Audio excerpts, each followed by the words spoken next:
Bapak Ibu, saudara-saudari umat beriman yang terkasih, alasan seseorang begitu sedih sampai menangis tentu ada dasar-dasar yang mengoyak hatinya.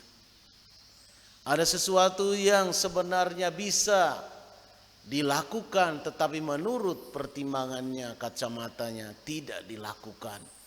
Akhirnya membuat dia sedih dan sampai mengeluarkan air mata. Sesuatu yang sangat kita cintai, kita kasihi. Ibaratnya kalau kita kehilangan orang tua, kehilangan sahabat, kehilangan orang terdekat, kehilangan anak-anak, atau anak-anak kita gagal, sahabat-sahabat kita gagal, dan sebagainya. Saking kita merasa cinta kepada mereka dan kita merasa bahwa mereka seharusnya tidak layak untuk gagal. Hari ini Tuhan Yesus menangisi kota Yerusalem karena baginya Yerusalem sebenarnya bisa memperbaiki diri. Bisa menyadari akan segala rahmat yang telah Allah tunjukkan kepadanya. Lawatan-lawatan Allah dalam peristiwa-peristiwa yang konkret, nyata, tetapi itu tidak mereka lakukan. Ibaratnya kita Indonesia seringkali kita mimpi menyelamatkan Gaza dan sekitarnya. Sementara tetangga di sekitar kita beli supermi 1 bungkus saja tidak bisa. Tapi kita menangis dengan orang yang kita tidak kenal. Kita mengeluarkan uang bertriliun-triliun membangun sebuah rumah sakit di Gaza. Sementara orang sakit di Indonesia mengandalkan BPJS antri berbulan-bulan bahkan sampai mati. Belum sempat dapat giliran berobat. Kita begitu peduli dengan orang yang jauh di sana. Tetapi yang ada di dekat kita seolah-olah mata kita tertutup. Apakah BPJS sudah mengakomodir semua warga negara Indonesia? Apakah kemiskinan orang sakit sudah tidak ada di Indonesia? Sehingga kita begitu royal membangun rumah sakit di Gaza sana. Dengan tenaga pengobatan gratis dan sebagainya. Bukan tidak boleh melakukan perbuatan kemanusiaan, boleh-boleh saja. Tetapi jangan sampai mengabaikan yang terdekat dengan kita. Di Indonesia saja kita berobat setengah mati mahalnya. Bahkan ada sebuah buku yang menulis orang miskin dilarang sakit di Indonesia. Begitu buka pintu dokter praktek sudah minimal 75.000.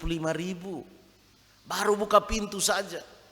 Belum nanti dia kasih resep lagi untuk beli di apotek ini, apotek ini, apotek ini.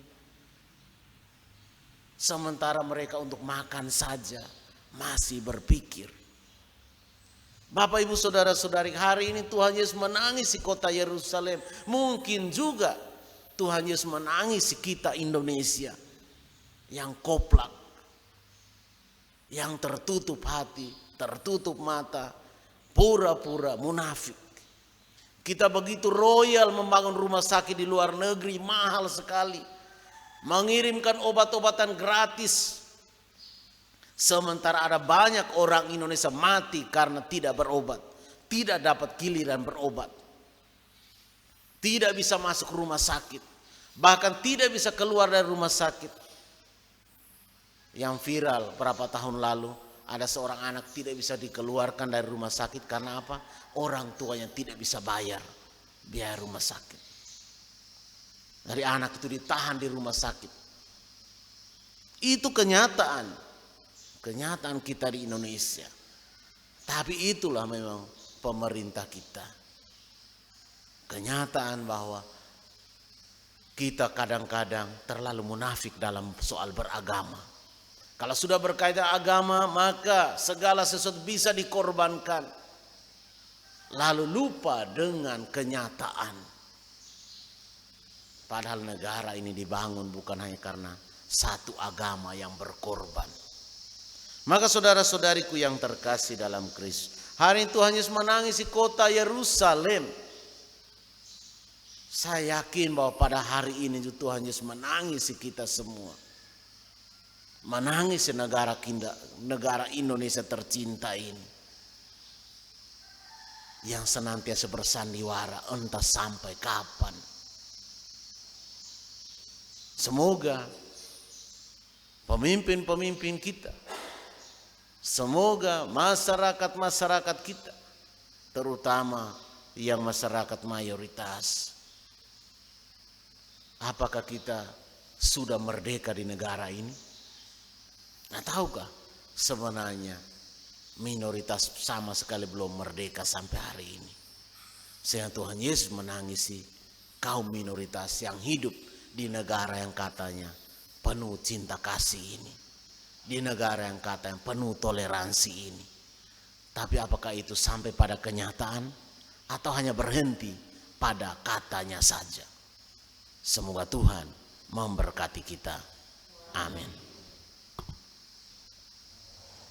Kita akan melanjutkan